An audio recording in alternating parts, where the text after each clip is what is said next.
మంచివాడా మంచి స్తోత్రములు స్తోత్రమయ్యా మంచివాడా మహోన్నతుడా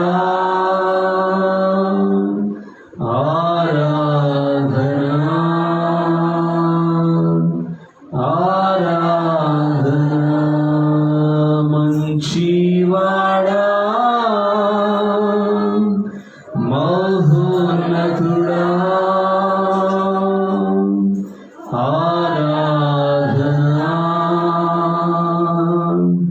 ఆరాధనా ఎన్నెన్నో ఇక్కట్లు బ్రతుకులు వచ్చిన నిన్నోనే విడువనయ్యా ఎన్నెన్నో ఇక్కట్లు బ్రతుకులు వచ్చిన నిన్ను అందరూ పాడాలి రక్తము చిందినని సాక్షిగా నుండును నిశ్చయ నిశ్చయమే రక్తము చిందినని సాక్షిగా నుండును నిశ్చయం నిశ్చయమే రక్షకుడా యేసునాథా ఆరాధనా ఆరాధనా రక్షకుడా యేసునాథా ఆరాధనా ఆరాధనా ఆరాధనా.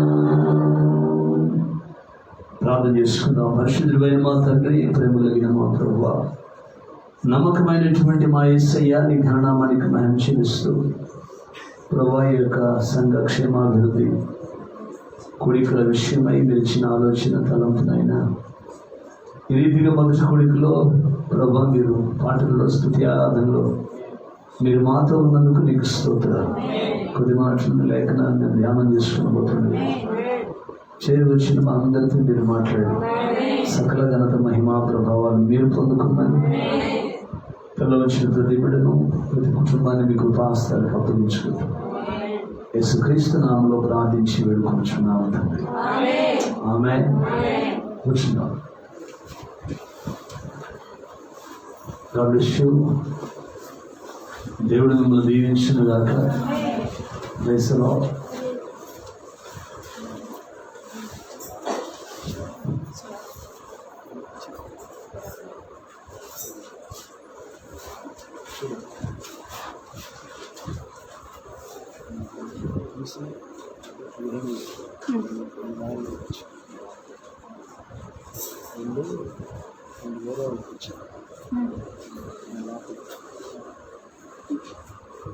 అదని చెప్పింది.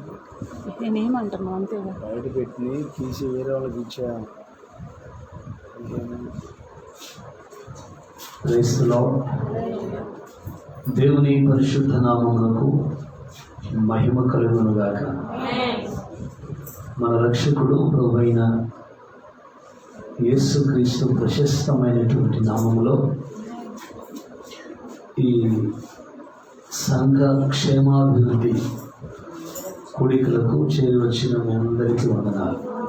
Praise the lord. మన దినాన్ని నేను ప్రార్థిస్తున్నప్పుడు దేవుడు ఇచ్చినటువంటి ఒక ఆలోచన ఏంటంటే,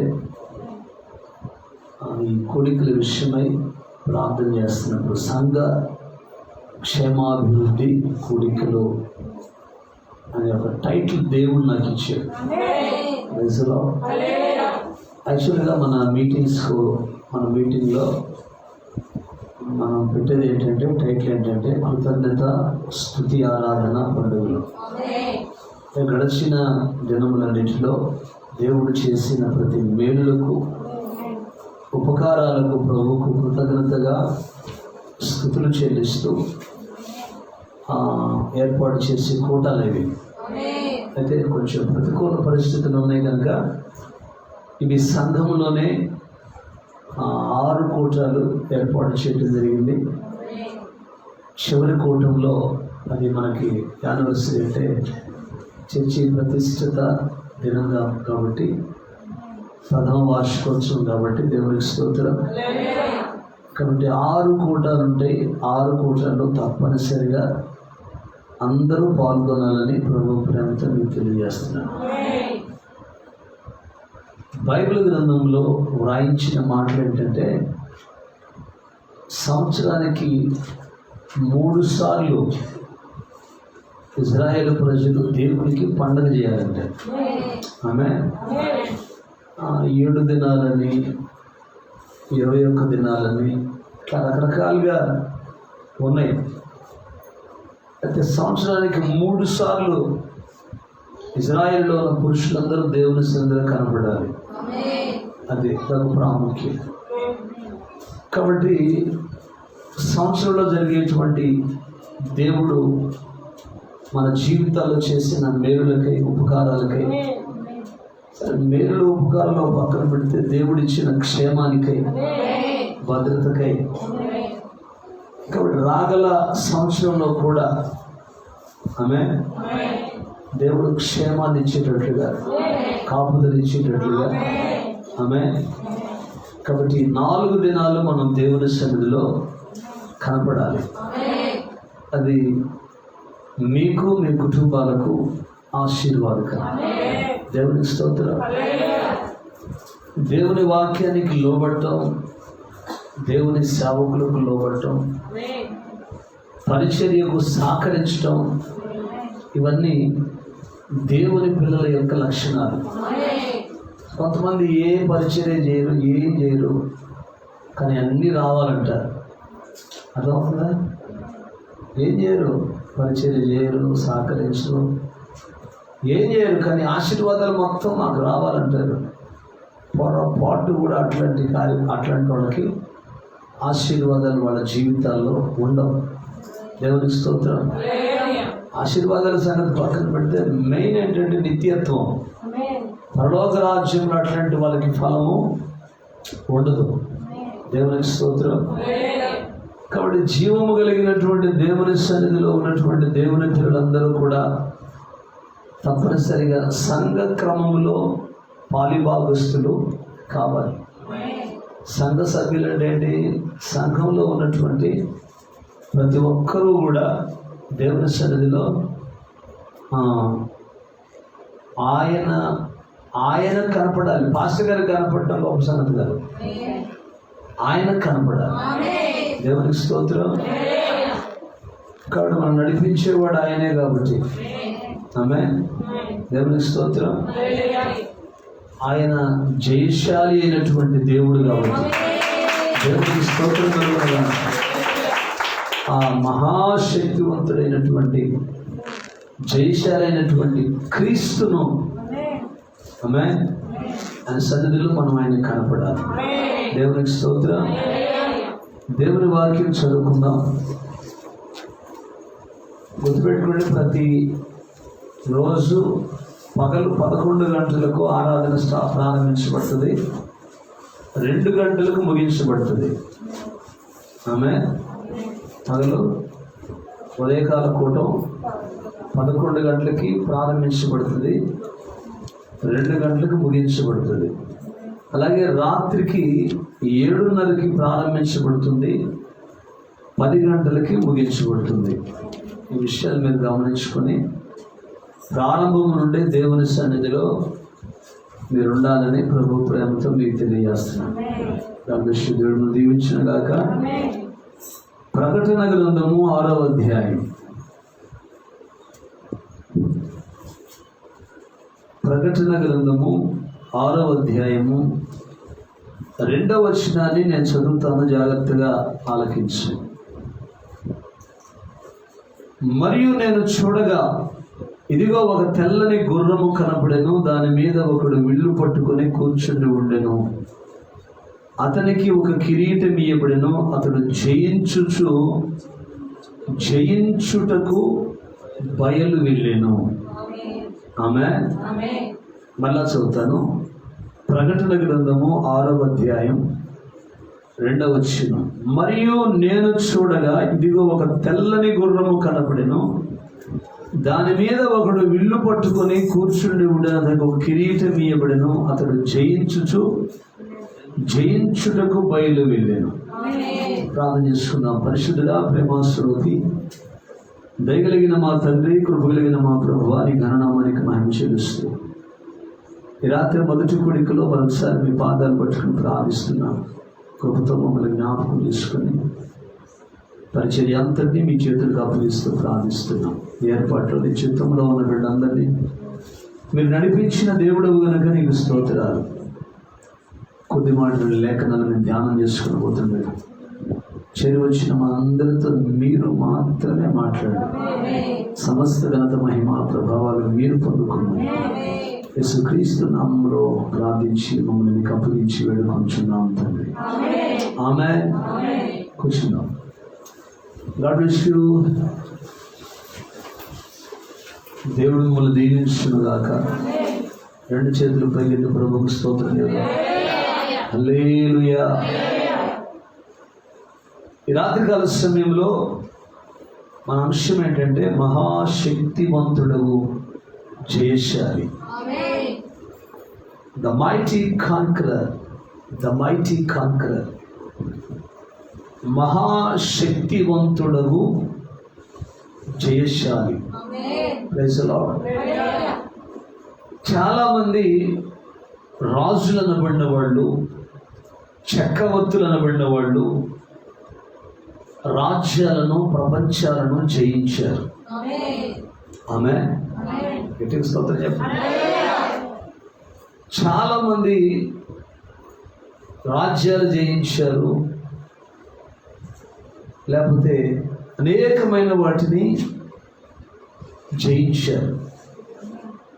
ఎవరు ఎన్ని యుద్ధాలు చేసినా, ఎవరు ఎంత జయ జీవితాలు జీవించినా, ఆమేన్, వాళ్ళు జయించినటువంటి జయ జీవితాలు, వాళ్ళు పొందుకున్నటువంటి గొప్ప గొప్ప బిరుదులు, గొప్ప గొప్ప స్థితిగతులు, అవన్నీ వాళ్ళ స్వకీయ మహిమ కొరకు వాళ్ళు పొందుకున్నారు.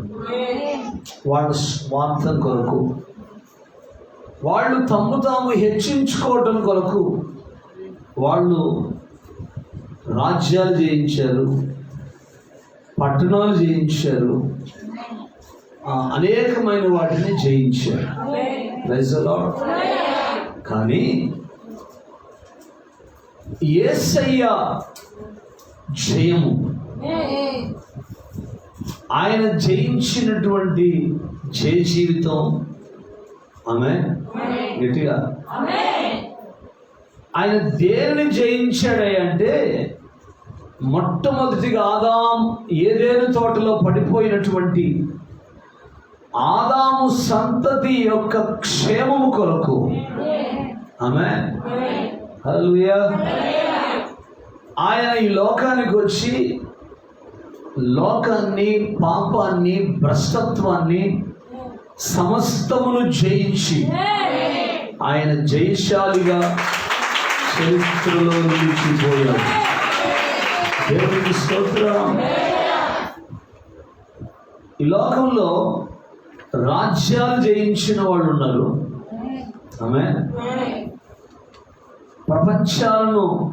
ప్రపంచంలో ఉన్నటువంటి దేశాలను జయించిన వాళ్ళు ఉన్నారు. కానీ మరణాన్ని జయించి, ఆమేన్, మరణపు ముళ్ళను విరిచి తిరిగి లేచిన ఒకే ఒక జయశాలి ఉన్నాడు.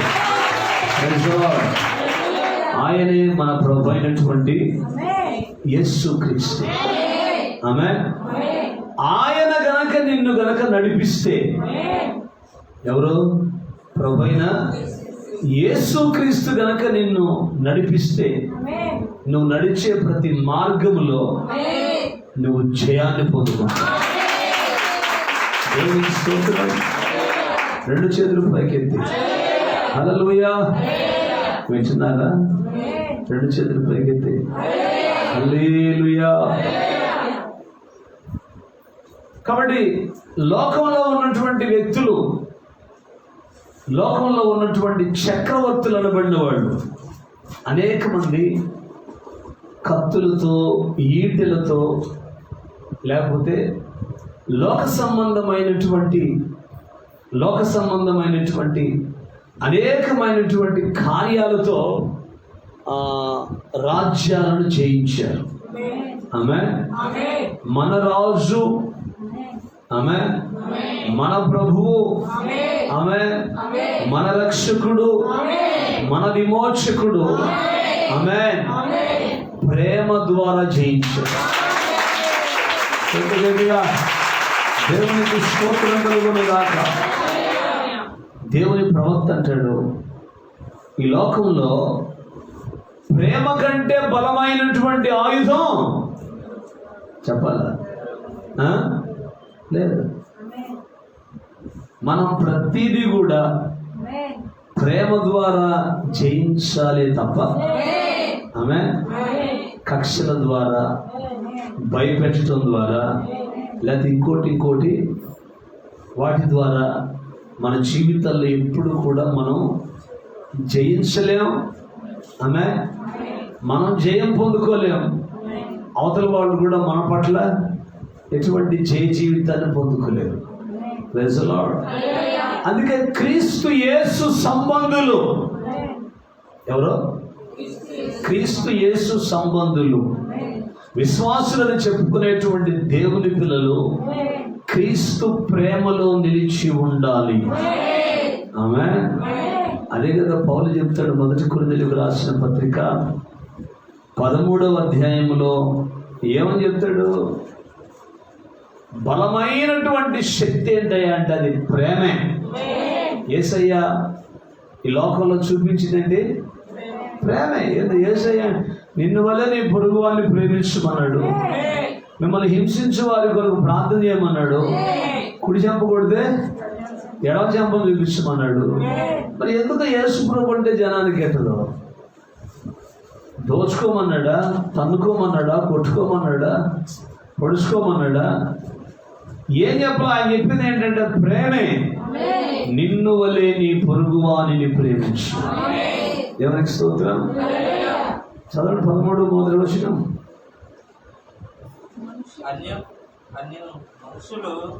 మనుషుల భాషలతోనూ దేవదూతల భాషలతోనూ.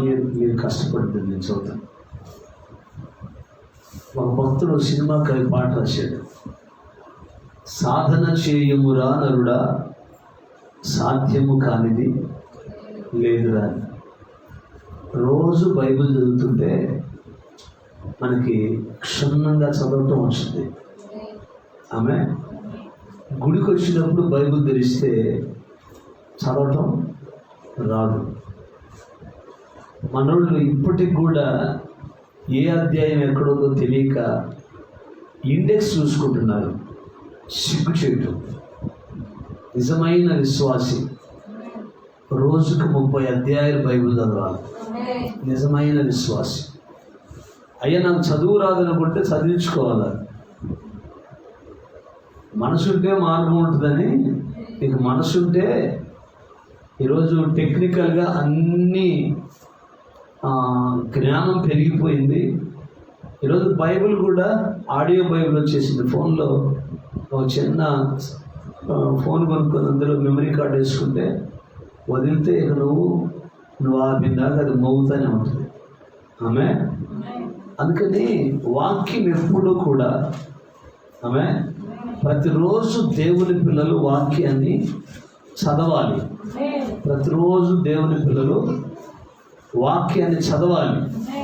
ఎందుకంటే వాక్యమే దేవుడు కాబట్టి. అంటున్నారా? దేవునికి స్తోత్రం కలుగును గాక. అందుకే నిజమైన విశ్వాసి కనీసం రోజుకు 30 అధ్యాయాలైన దేవుని సన్నిధిలో వాక్యాన్ని ధ్యానించాలి, చదవాలి. 3 గంటలు ప్రార్థన చేయాలి. ఆమె చదువుతాను, నేను చదువుతాను, మీరు కొంచెం ఇబ్బంది పడుతున్నారు, నేను చదువుతాను. కొరింథీయులకు రాసిన మొదటి పత్రిక 13వ అధ్యాయం 1వ వచనం. మనుష్యుల భాషలతోనూ దేవదూతల భాషలతో నేను మాట్లాడినను, ప్రేమ లేని వాడనైతే మ్రోగిడు కంచును గణగణలాడు తాళమునై ఉందును. కొండలను పిగిలింప పరిపూర్ణ విశ్వాసము గలవాడనైను, ప్రేమ లేని వాడనైతే నేను వ్యర్థుడను. ఎట్లా చెప్పాలి? ప్రపంచంలో ఉన్నటువంటి రాజులనబడిన వాళ్ళు, చక్రవర్తులనబడిన వాళ్ళు, వాళ్ళు భయపడుతూ లేకపోతే ఇంకోటి చేస్తూ జయించారు. కానీ మన ప్రభు అయినటువంటి యేసుక్రీస్తు వారు ఆయన ప్రేమతో ఆయన సామ్రాజ్యాన్ని ఈరోజు స్థాపించారు. ప్రేమ కలిగిన ప్రతి ఒక్కరూ కూడా ఆయన పిల్లలే. ఆమేన్. గట్టిగా స్తోత్రం చెప్పండి. ప్రతి విషయంలో కూడా 33.5 సంవత్సరాల యేసయ్య పరిచర్య అంతా కూడా ప్రేమతోనే జరిగిపోయింది. విశ్వాసము, నిరీక్షణ, ప్రేమ అంటాడు పౌలు. వీటిలో శ్రేష్టమైనది ఏదయ్యా అంటే ప్రేమేనంటాడు. గట్టిగా స్తోత్రం చెప్పండి. Praise the lord. యేసయ్య దగ్గరికి ఎవరు వచ్చినా ఆయన చూపించింది ఏంటి? ప్రేమ. God is love. దేవుడు ప్రేమ కలిగినటువంటి దేవుడు. దేవునికి స్తోత్రం. కాబట్టి ఏం చేశాడు? ప్రేమతోటి సమస్తాన్ని జయించాడు. దేవునికి స్తోత్రం. హల్లెలూయా. అందుకే 13వ అధ్యాయం అంతా కూడా ఆ ప్రేమ గురించి చెబుతూ, నేను కొండల్ని పీకిలింపగల విశ్వాసం ఉన్నానైనా, నాకు ప్రవచన వరాలున్నా, అయ్యున్నా ఏదున్నా కానీ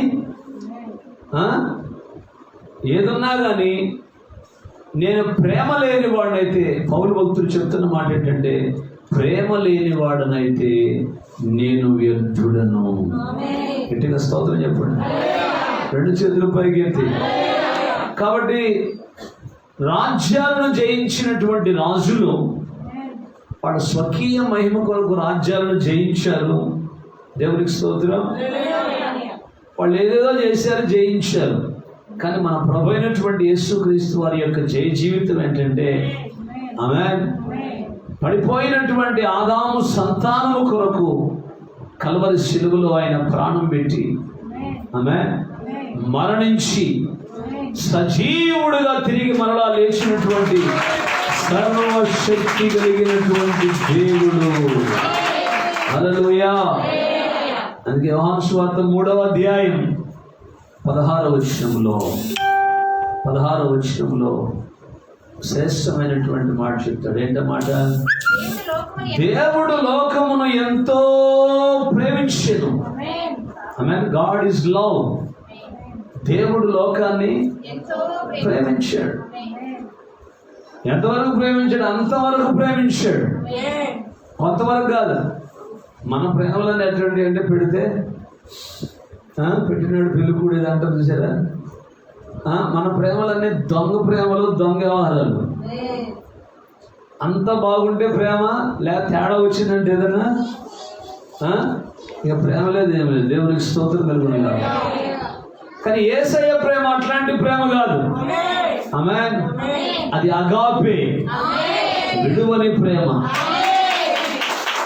దేవుని సంఘము ఎలా ఉండాలంటే, దేవుని సంఘం ఎప్పుడూ కూడా క్రీస్తు పోలికలో ఉండాలి. ఎందుకంటే సంఘము ఆయన శరీరం కాబట్టి. ఆమేన్. దినదినము క్రీస్తు పోలికలు మనలో కనపడాలి. ఆమేన్. అందుకే మనల్ని ఎవరైతే ప్రేమిస్తాం వాళ్ళనే మనం ప్రేమిస్తాం. ఇది మానవుల యొక్క ప్రేమ. కానీ క్రీస్తు ప్రేమ శాశ్వతమైన ప్రేమ, దంభము లేని ప్రేమ, శత్రువును సైతం ప్రేమించినటువంటి ప్రేమ. దేవునికి స్తోత్రం. అంటే ప్రభు చెప్పిన మాట ఏంటంటే, మీ శత్రువుల కొరకు ప్రార్థన చేయండి. మిమ్మల్ని హింసించే వారి కొరకు ప్రార్థన చేయండి. వాళ్ళని తిట్టమల్లా కొట్టమల్లా. ఆమె మనంతా ఎట్లా ఉంటుంది? దేవునికి స్తోత్రం కలుగును గాక. దేవుడి రాత్రి మనతో చెప్తున్న మాట ఏంటంటే, ప్రేమతో ఆమె మీరు జయించండి. ఎందుకంటే నేను జయించాను కాబట్టి నా పిల్లలైనటువంటి మీరు కూడా జయ జీవితాన్ని కలిగి ఉండాలి. దేవునికి స్తోత్రం. హల్లెలూయా. ప్రేమతో జయించాడు అందరిని కూడా. ఆ గెత్సెమనే తోటలో ఆయన పట్టుకోవడానికి రోమా సైనికులు వచ్చారా? ఆ రోమా సైనికులు వచ్చినప్పుడు యేసయ్యను పట్టుకుందామని చెప్పేసి వాళ్ళు వచ్చినప్పుడు వెంటనే పేతురు ఏం చేశాడు? తన దగ్గర ఉన్న కత్తి తీసుకుని మలుకు అనేవాడు చెవి తెగ నరికాడు. దేవునికి స్తోత్రం కలుగును గాక. ఏం చేశాడు? బల్లె తెగొట్టావు పేతురు, శబాష్ అన్నాడా? నీలంటాడు నా పక్కన ఉండాలన్నాడా? దేవునికి స్తోత్రం. కత్తిని వరలో పెట్టమన్నాడు. కత్తితో జీవించేవాడు కత్తితోనే మరణిస్తాడని చెప్పాడు. దేవునికి స్తోత్రం కలుగును గాక. హల్లెలూయా. కత్తితో జీవించేవాడు కత్తితోనే మరణిస్తాడని చెప్పేసి ఆ చెవు తీసుకొని అడిగేం చేశాడు? అనిపించాడు. గడి చప్పుడు కూడా ప్రభువుకు స్తోత్రం. హల్లెలూయా. అది గాడ్స్ లవ్. క్రీస్తు ప్రేమ శత్రువును కూడా ప్రేమించేటువంటి ప్రేమ. Praise the lord. అందుకే మహోన్నతుడైనటువంటి ఆ గొప్ప దేవుని యొక్క నామాన్ని మనం ఎప్పుడు కూడా ఈ కాలానికి దేవుడు పంపినటువంటి వర్తమానికుడు చెప్తున్న మాట ఏంటంటే, ఎన్ని 10,000 భాషలు తెలుసుకొని 10,000 భాషలు నేర్చుకొని ఆయన స్తుతించిన ఆయన రుణాన్ని మనం తీర్చుకోలేము. దేవునికి స్తోత్రం. ఎందుకంటే ఎటువంటి ప్రేమ? ప్రాణం పెట్టిన ప్రేమ, రక్తము కార్చిన ప్రేమ. దేవునికి స్తోత్రం కలుగును గాక. హల్లెలూయా. లోకంలో ఎవరు బంధువులు, స్నేహితులు, అన్నదమ్ములు, ఇరుగు పొరుగు వారు ఎవరు చూపనటువంటి ప్రేమ శాశ్వతమైన ప్రేమ, డంబము లేని ప్రేమ, ప్రభు అయినటువంటి యేసు క్రీస్తు ప్రేమ. దేవునికి స్తోత్రం కలుగును గాక. అందుకే సమస్త మానవాళిని ఆయన ఏం చేశాడు? ప్రేమించాడు. ప్రేమ ద్వారా జయించాడు. ఆమేన్. హల్లెలూయా. ఒక్కడితో ప్రయాణమైనటువంటి పరిచర్య 12 మంది అయింది.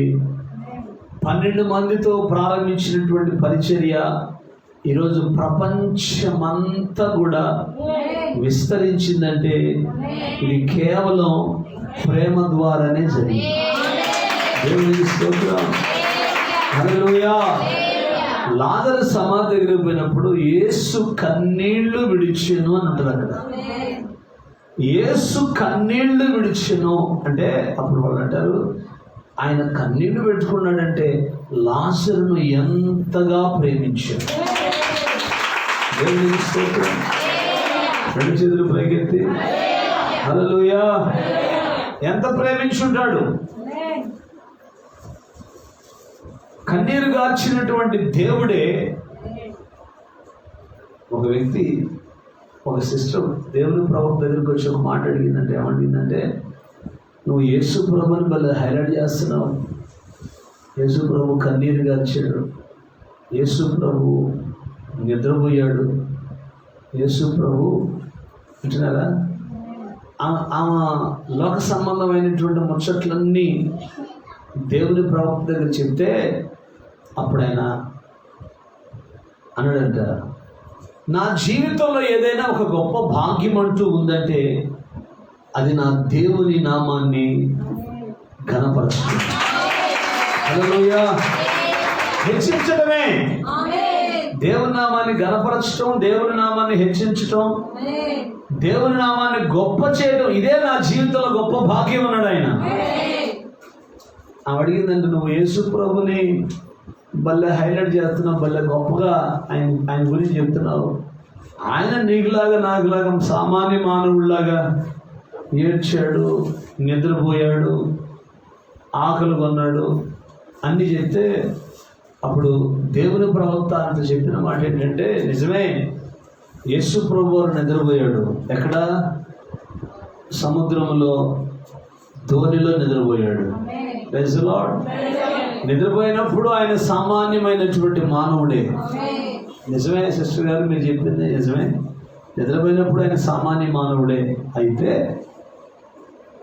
లేచి గాలిని సముద్రాన్ని గద్దిస్తే గాలి సముద్రం లోబడింది చూడు, అప్పుడు ఆయన దేవుడు. దేవునికి స్తోత్రం. లాజరు సమాధి దగ్గర కన్నీళ్లు గార్చాడు. కన్నీళ్లు గార్చినప్పుడు ఆయన సామాన్యమైన మానవుడే. దేవునికి స్తోత్రం. అయితే లాజరు బయటికి రాని పిలిచి, వింటున్నారా, సమాధిలో ఉన్నటువంటి లాజరును లేపాడు చూడు, అప్పుడు ఆయన దేవుడు. దేవునికి స్తోత్రం కలుగునగాక. 5 రొట్టెలు 2 చిన్న చేపలు తీసుకున్నప్పుడు ఆయన మానవుడు. 5 రొట్టెలు 2 చిన్న చేపలు విరిచి 5,000 మందికి పంచినప్పుడు ఆయన దేవుడు. దేవునికి స్తోత్రం. సహజ సిద్ధంగా ప్రతి మనిషికి వచ్చేటువంటి బలహీనతలు, ఆమె ఈ బలహీనతలన్నీ ఆయన జయించాడు. అందుకే యెషయా ప్రవక్త చెప్తాడు, ఆయన మన బలహీనతలను వహించుకొనెను. బలహీనతలన్నీ ఏం చేశాడు ఆయన? జయించాడు. ఆమె మరి నువ్వు ఆయన బిడ్డవైతే ఏం చేస్తావు? నువ్వు ఆయన బిడ్డవైతే ప్రతి బలహీనతను జయిస్తావు, రోగాన్ని జయిస్తావు, వ్యాధులను జయిస్తావు, అర్థమైన దయ్యపు కార్యాలను జయిస్తావు. ఎందుకంటే జయించిన వాడు మన పక్షంలో ఉన్నాడు. ఆమేన్. గట్టిగా స్తోత్రం చెప్పండి. అందుకే మహాశక్తిమంతుడవు జయశాలి. జయశాలి భూమి మీద చాలా మంది ఉన్నారు. ఆమేన్. హల్లెలూయా. వారిని మించిన జయశాలి. అందుకే శూలపతి ఏమంటుంది పరమగీతంలో ఏమంటుందంటే, వేరు ప్రియుని కన్నా నీ ప్రియుని విశేషమేమి? ఆమేన్. వేరు ప్రియుని కన్నా చెప్పాలి, వేరు ప్రియుని కన్నా నీ ప్రియుని విశేషం ఏంటంటే ఏంటి ఆ మాటకు అర్థం ఏంటి? లోకంలో ఉన్నటువంటి దేవుళ్ళు దేవతలను చెప్పుకునేటువంటి వాళ్ళందరికంటే మనం ఆరాధిస్తున్నటువంటి మన దేవుడు, మన ప్రాణప్రియుడు, మన రక్షకుడు, మన విమోచకుడు, సర్వశక్తిమంతుడైనటువంటి ఈ దేవుని యొక్క విశేషమైన గొప్పతనం ఏంటంటే, ప్రపంచంలో ఉన్నటువంటి వాళ్ళందరూ గొప్పవాళ్ళు, మహాత్ములు అనుకునేవాళ్ళు, సాధులు, సన్నాసులందరూ చచ్చి సమాధుల్లో ఉన్నారు. సమాధిని గెలిచి తిరిగి లేచిన వాడు ఒక నజరేయుడైన యేసుక్రీస్తు మాత్రమే. ఆయనే జయించాడు. రోగాన్ని జయించాడు, పాపాన్ని జయించాడు, వ్యాధులను జయించాడు, బలహీనతలు జయించాడు, దయ్యాలు జయించాడు, చివరికి మరణాన్ని కూడా జయించాడు. ఆమేన్. ఈ రాత్రి ప్రభు ప్రేమతో మీకు చెప్పొచ్చేది ఏంటంటే, నువ్వు నిజంగా ఆయన బిడ్డవైతే నువ్వు కూడా ఇవన్నీ పాట జయించిన నీవు నా పక్షమందుండగా, జయమిచ్చు నీవు నన్ను నడుపుచుండగా, జయమే నాశ అది నీ కాంక్ష, నీకే నా స్తోత్రార్పణలు. జయించటం మన ఆశ. ఆమేన్. మనం జయించాలనేది ఆయన కోరిక. అర్థమవుతుందా? నేను జయించి, ప్రకటన 3:21, నేను జయించి నా తండ్రి సింహాసనమందు కూర్చుండి ఉన్న ప్రకారం. ఆమేన్. హల్లెలూయా. గట్టిగా స్తోత్రం చెప్పండి. హల్లెలూయా. జయించిన వానిని నా సింహాసనమందు కూర్చుండబెట్టుకుంటాను. దేవునికి స్తోత్రం. ఆయన జయించాడా? హల్లెలూయా. ఆయన జయించాడు. ఆమేన్. జయించిన వాడు ఇప్పుడు మనకేం చెప్తున్నాడంటే, మీరు నిజంగా నా పిల్లలైతే మీరు కూడా చెప్పాలి, మీరు కూడా జయిస్తారు. ఆమేన్. మృతిని గెలిచి తిరిగి లేచిన దేవుడు ఆయన, పునరుత్థానుడు ఆయన, జయశీలుడు ఆయన. దేవునికి స్తోత్రం. ఆయన ఎప్పుడైతే మనలోకి వస్తాడో, ఇప్పుడు పాపాన్ని జయించలేకపోతున్నామేమో, లోకాన్ని జయించలేకపోతున్నామేమో, లోకంలో ఉన్నటువంటి కార్యాలను జయించలేకపోతున్నామేమో. ప్రభు మాట్లాడుతున్న మాట ఏంటంటే, నేను నీలోనికి వస్తే నీకు సమస్తం మీద అధికారం ఉంటుంది అని చెప్పిన మాట ఏంటి? పరలోకమందు భూమి మీదను నాకు సర్వాధికారం ఇవ్వబడి ఉంది. అధికారం ఎవరిది? ఆయనది. Praise the lord. కాబట్టి ఆ అధికారాన్ని ఏం చేస్తున్నాడు?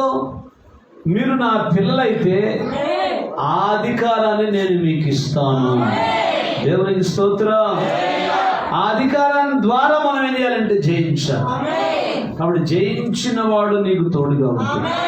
జయించిన వాడు నీ లోపలుంటే ఆయన సమస్తము స్వాధీనపరుచుకున్నాడు. ఆయన పిల్లలమైన మనం కూడా సమస్తాన్ని స్వాధీనపరుచుకుంటాం. దేవుని స్తోత్రం. ఆయన చనిపోయిన తర్వాత, వింటున్నారా? ఆయన చనిపోయిన తర్వాత ఆయన ఎక్కడికి వెళ్ళాడు చూడండి ఒకసారి. పేతురు రాసినటువంటి పత్రికలో ఒక శ్రేష్టమైనటువంటి మాట ఉంటుంది. ఆయన ఆత్మ పాతాళమునకు దిగి వెళ్ళి దేవుని దీర్ఘశాంతం ఇంకా కనిపెట్టుచుండినప్పుడు పూర్వము నోవాహు దినములో మారు మనస్సు పొందని అవిధేయులైన వారి యొద్ద కనుక చెరలోనున్న ఆత్మల యొద్దకు వెళ్ళి ఆయన బోధించెను. ఎక్కడున్నమాట? యూదా వ్రాసినటువంటి పత్రిక. యూదా రాసినటువంటి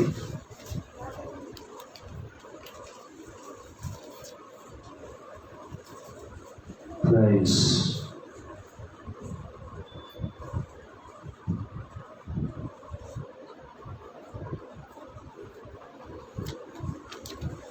ముందు పేతురు రాసిన పత్రిక చూడండి ఒకసారి. అపోస్తలుడైనటువంటి పేతురు రాసిన మొదటి పత్రిక 3వ అధ్యాయము 19వ వచనం. దేవుని దీర్ఘశాంతము ఇంకా కనిపెట్టుచుండినప్పుడు పూర్వము నోవాహు దినములలో ఓడ సిద్ధపరచబడుచుండగా అవిధేయులైన వారి యొద్దకు అనగా చెరలో ఉన్న ఆత్మల యొద్దకు ఆయన ఆత్మరూపిగానే వెళ్ళి ప్రకటించెను. గట్టిగా స్తోత్రం చెప్పండి. Praise the lord. రెండు చేతులు పైకెత్తి హల్లెలూయా. వింటున్నారా? దేవునికి స్తోత్రం. ఆయన నోవాహుతో మాట్లాడాడు, హానోకుతో మాట్లాడాడు. పాతాళానికి వెళ్ళి ఆయన తలుపు కొట్టాడంట. చనిపోయిన తర్వాత ప్రభు వెళ్ళి తలుపు కొట్టగానే సాతాను వచ్చి తలుపు తీసిందంట. పాతాళానికి అధిపతి ఎవరు? సాతాను వచ్చి తలుపు తీసిందంట. దేవునికి స్తోత్రం చెప్పండి. రెండు చేతులు పైకి హల్లెలూయా. గట్టిగా స్తోత్రం చెప్పండి. హల్లెలూయా. సాతాను ఏమనుకుందంటే ఆయన సిడివేశాను, చంపేశాను, ఇక నా పని అయిపోయిందని వాడు సంతోషపడుతున్నాడు. దేవునికి స్తోత్రం. కానీ ఆయన తిరిగి లేస్తాడన్న సంగతి ఆమె మరణపు ముళ్ళని విరుస్తాడనే సంగతి తెలియదు. సాతాను బంధించినటువంటి ఆ బందీఖానాన్ని ఆ రాయిని తంతే ఒక్క దెబ్బకి అది పగిలిపోయింది. దేవుని స్తోత్రం కలుగునుగాక. పాతాళాన్ని కూడా ఆయన జయించాడంట. పాతాళపు చెవులు కూడా తలుపు కొట్టుగా తలుపు తీసిందంట. తలుపు తీయగానే ఒక్క తలుపు అనేది సాతాను గారిని వాడి దగ్గర ఉన్న తాళపు చేతులు ఆయన తీసుకున్నాడు. దేవునికి స్తోత్రం. అందుకని చెప్తున్న మాట తెలుసా, మరణము యొక్కయు పాతాళ లోకము యొక్క తాళపు చెవులు నా స్వాధీనములో ఉన్నాయి. Praise the lord. ఇప్పుడు సంగమా,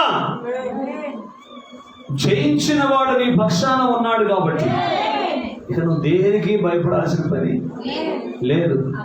రోగానికి భయపడాల్సిన పని లేదు, వ్యాధులకి భయపడాల్సిన పని లేదు, దేనికి కూడా నువ్వు భయపడాల్సినటువంటి పని లేదు. కారణం ఏంటంటే జయించిన వాడు మన పక్షమున ఉన్నాడు. దేవుని స్తోత్రం. హల్లెలూయా.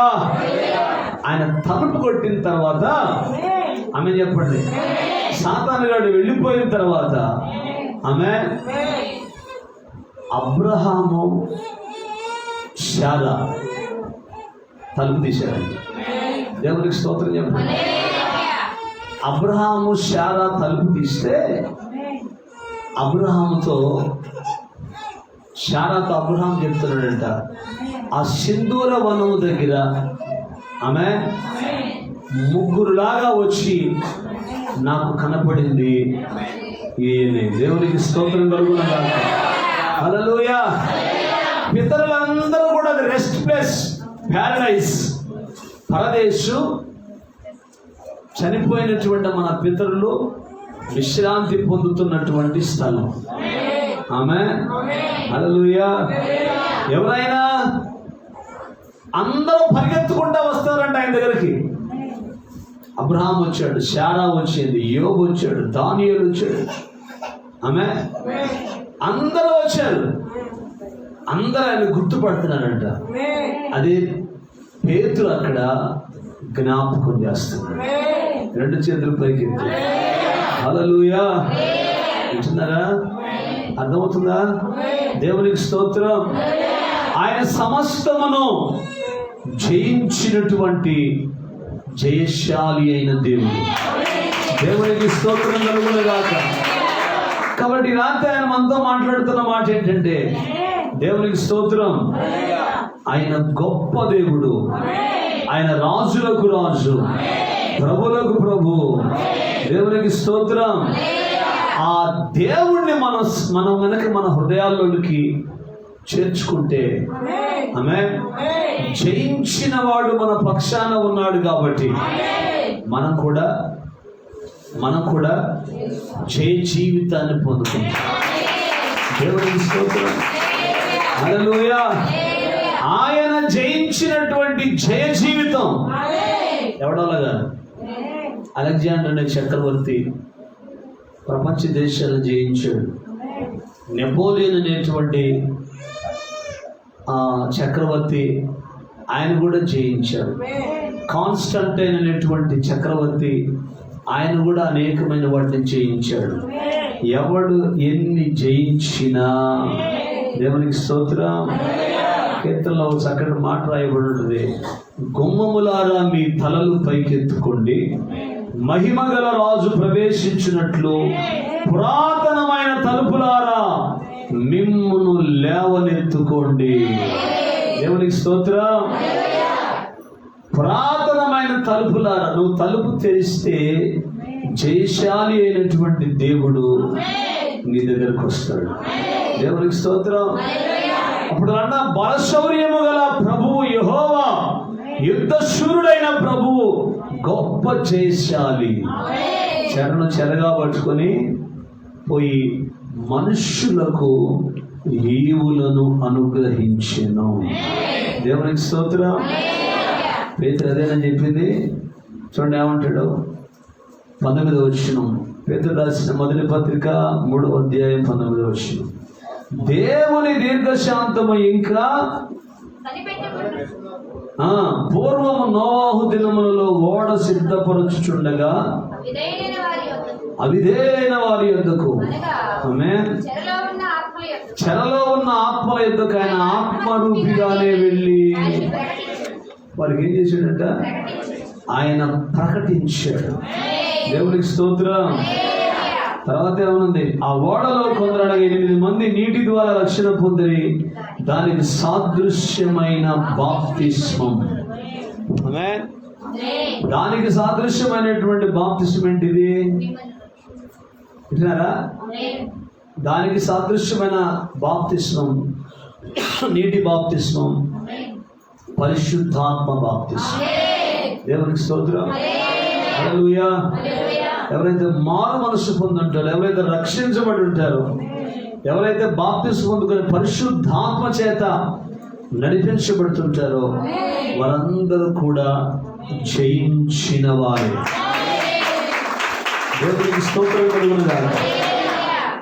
కాబట్టి పేతురు చెప్పినటువంటి మాటను మనం జ్ఞాపకం చేసుకుంటూ కొరింథీయులకు రాసినటువంటి పత్రికలో 14వ అధ్యాయం 1వ వచనం, 1 కొరింథీ 14 1వ వచనం ఏమన్నాడు ఇక్కడ? ఇప్పుడు చెప్పుకోవడానికి భలే చెప్పుకుంటున్నాం కానీ ఆమె ప్రేమ గురించి నేను చెప్తున్నా, ప్రేమ గురించి చెప్తుంటే మీరు వింటున్నారు. దేవునికి స్తోత్రం.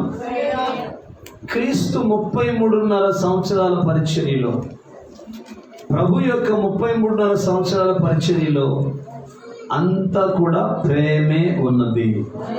ఆమె 13వ అధ్యాయంలో ప్రేమ గురించి చెబుతూ 14వ అధ్యాయం కాడికి వచ్చేసరికి పౌలు భక్తులు చెప్తున్న మాట ఏంటంటే, ప్రేమ కలిగి ఉండటానికి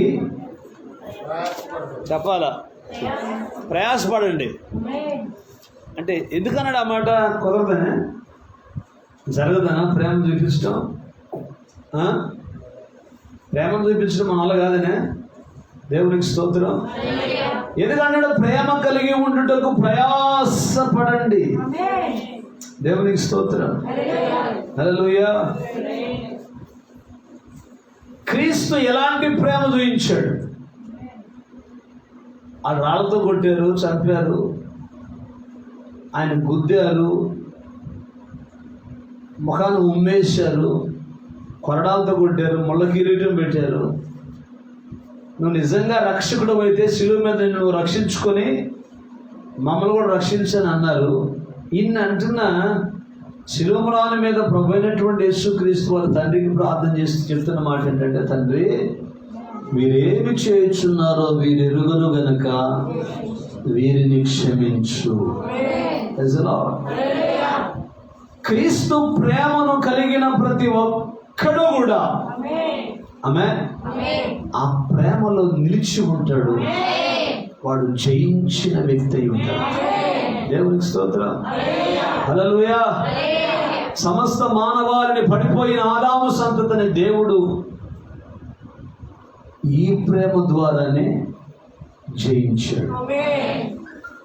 యేసయ్య తన దగ్గరకు వచ్చిన వాళ్ళందరికీ చూపించింది ఏంటంటే ప్రేమే. పాపాత్మురాలైనటువంటి స్త్రీ ఆమె ఏడుస్తూ వచ్చి తన దగ్గర ఉన్నటువంటి విలువైన అత్తరు గుడ్డిని ఏం చేసింది?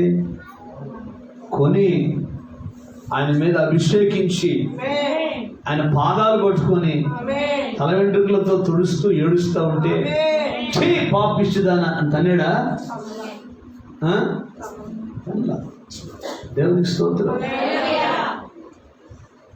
అక్కడ సీమోనుతో చెప్తున్న మాట ఏంటి? ఆయన ఆమె విస్తారంగా ప్రేమించింది కాబట్టి ఆమె విస్తార పాపములు క్షమించబడి ఉన్నాయి. దేవునికి స్తోత్రం. హల్లెలూయా. నా యొద్దకు వచ్చు అని నేను ఎంత మాత్రమో తోసివేనన్నాడు. అంటే ప్రతి విషయంలో కూడా ఆయన ప్రేమనే చూపించాడు. దేవునికి స్తోత్రం. ఆయన శిలువ మ్రాణం మీద ఉన్నప్పుడు ప్రేమనే చూపించాడు.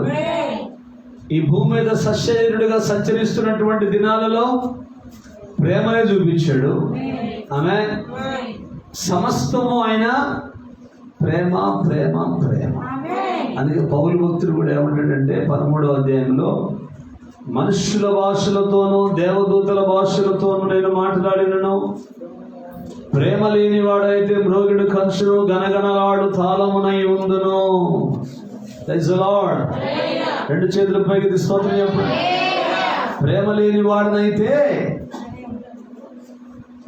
ప్రవచించు కృపావరములన్నీ కలిగి మర్మములన్నీ జ్ఞానమంతయు ఎదిగిన వాడనైనను, కొండలను పికిలింపగల పరిపూర్ణ విశ్వాసము గలవాడనైనను, ప్రేమ లేని వాడనైతే వ్యర్థుడను. నువ్వు ఎంత పొడుగు ప్రార్థన చేసినా, ఆమె గట్టిగా చెప్పండి, నువ్వు ఎన్ని దాన ధర్మాలు చేసినా, నువ్వు ఎన్ని దశభావాలు ఇచ్చినా, ఎన్ని కానుకలు ఇచ్చినా, ఎన్ని భాషలు మాట్లాడినా, నువ్వు ఎవరివైనా నువ్వు ఎటువంటి స్థితిలో కలిగి ఉన్నా, ప్రేమ చూపించేటువంటి వ్యక్తివి నువ్వు గనక కాకపోతే, ఆమె అది నీ జీవితంలో ఏ ప్రయోజనము నీ జీవితానికి చేకూర్చబడదు. Praise the lord. అందుకే పౌలు ఏమన్నాడు ఇక్కడ చూడండి, బీదల పోషణ కొరకు నా ఆస్తి అంతా ఇచ్చిన, ఆమె కాల్చబడుటకు నా శరీరం అప్పగించినను, ప్రేమ లేని వాడనైతే నాకు ప్రయోజనము లేదు. గట్టిగా స్తోత్రం చెప్పండి. ఈ 13వ అధ్యాయం అంతా కూడా ఆమె జయశాలైనటువంటి ప్రభు అయినటువంటి యేసు క్రీస్తుని గూర్చే చెప్తుంది. పౌలు ప్రభువుని చూపిస్తూనే నాకు తెలిసి ఈ అధ్యాయాన్ని చూపించాడు, రాశాడు. Praise the lord. అందుకే ఏమంటాడు, ప్రేమ దీర్ఘకాలము సహించును. ఆమె ప్రేమ దీర్ఘకాలము సహించును, ప్రేమ దయ చూపించును. దేవునికి స్తోత్రం. హల్లెలూయా. ప్రేమ కుళ్ళుకోదు. పక్క వ్యక్తి దీవించబడుతుంటే, పక్క వ్యక్తికి ఆశీర్వాదం వస్తే అది పోయిందాక కొంతమందికి నిద్ర పట్టదు. ఆమె పక్క వ్యక్తి దీవించబడుతుంటే, పక్క వ్యక్తి ఆశీర్వదించబడుతుంటే, ఒక దేవుని బిడ్డగా నువ్వు చేయాల్సింది ఏంటంటే, ప్రభువా నీకు స్తోత్రం, ఆ వ్యక్తిని దీవించావు కాబట్టి నన్ను కూడా దీవించు. ఆయనలో పక్షపాతం ఉందా? మనుషుల్లో పక్షపాతం ఉంది, కానీ దేవునిలో ఏ పక్షపాతమూ లేదు. అందుకే ఆయన జయించాడు. దేవునికి స్తోత్రం. ఆయన సమస్తాన్ని జయించాడు. మనం ఏందో నిద్రనే జయించలేం కదా, నిద్రనే జయించలేం. నిద్రనే లేనోళ్ళు పరలోకానికి ఎట్టపోతారు నాకు అర్థం కాదు. లోకంలో సామెత ఉంది, ఉట్టికి ఎగరలేనమ్మా. చెప్పండి, ఉట్టికి ఎగరలేనమ్మంట స్వర్గానికి ఎగిరిందంట. ఎగిరిందా? ఉట్టి తెలుసా అసలు? చిన్నప్పుడు అప్పట్లో ఫ్రిడ్జ్లు ఆడుండే. దేవునికి స్తోత్రం. ఫ్రిడ్జ్లు బొజ్జులు ఉన్నాయా దాచిపెట్టడానికి, తాళాలు వేసుకోవడానికి. అప్పట్లో ఉట్టి గట్టి ఏం చేసేవాళ్ళు, అన్నం కూరలో పైన పెట్టేవాళ్ళు. దేవునికి స్తోత్రం. అది దించుకోవాలంటే పిల్లలైతే స్టూల్లో లేకపోతే కుర్చీ వేసుకొని ఎక్కి దించుకోవాలి. అంత హైట్లో పెట్టింది కుక్కలు అంత కింద పెట్టుకోవడమేగా. అప్పట్లో ఆ ఏంటి కేసులు ఏంటి, సో కేసులు లేవు కదా అప్పట్లో. పైసలు ఆ కేసులు ఈ కేసులు ఉన్నాయండి అప్పట్లో లేవు. మేస్త్రి గారు కూడా అప్పట్లో అంత డెవలప్ కాల. ఆమె చెప్పండి. అందుకని అన్ని కిందే ఉండే. ఒక పక్కన పూరిళ్ళు మట్టి తలికిని. దేవునికి స్తోత్రం. నాకు ఎప్పటికి కూడా గుర్తే. ప్రైజుల్లో అవన్నీ కళ్ళకు కనపడతా ఉంటాయి. దేవునికి స్తోత్రం కలుగును కాక. కానీ ఆ రోజులకి ఈ రోజులు పోల్చుకుంటే చాలా వ్యత్యాసం ఉంది. దేవునికి స్తోత్రం కలుగును కాక. కాబట్టి ప్రేమ ఏం చేయదంట, ఏడవదు. పక్కడు బాగుపడుతుంటే కుళ్ళుకోదు. దేవునికి స్తోత్రం. ఆ, ప్రేమ డబ్బముగా ప్రవర్తింపదు. పొగరుండదంట. కొంచెం కూడితే పొగరు, లెక్కలేని మాటలు ఎట్ట పెడితే అట్ట మాట్లాడతాం. దేవునికి స్తోత్రం. హల్లెలూయా. ప్రేమ డంబంగా ప్రవర్తించదు, ఉప్పొంగదు. Praise the Lord. కొంతమంది అతి ప్రేమ చూపిస్తూ ఉంటారు. ఉప్పొంగటం అంటే అదే ఎక్స్ట్రా ప్రేమ, వస్తే దొంగదే. ఎంతో ప్రేమ ఉన్నట్టు చూపించుద్ది, ఏముండదు ఆడ, అంత మాయ.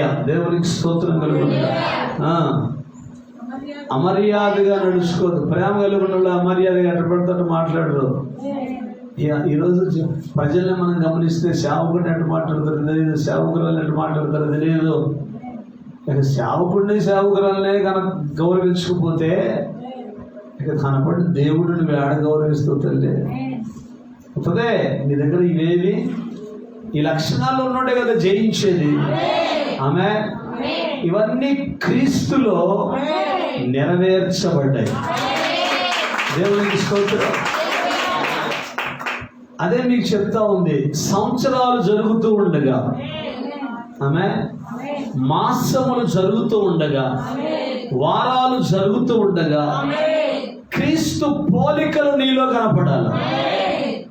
దెయ్యపు లక్షణాలు కనపడవు. నీ మాటలో, నీ నడవడికలో, నీ డ్రెస్లో, నీ అలంకరణలో క్రీస్తే కనపడాలి తప్ప, ఆమె జయించిన వాడే కనపడాలి తప్ప ఇంకొకళ్ళు కనపడకూడదు. Praise the Lord. అందుకే అమర్యాదగా నడవదంట. ఎక్స్ట్రాలు చేయదు. ఆమె అది సొంత స్వప్రయోజనం అంటే ఏంటి? స్వప్రయోజనం, స్వార్థం.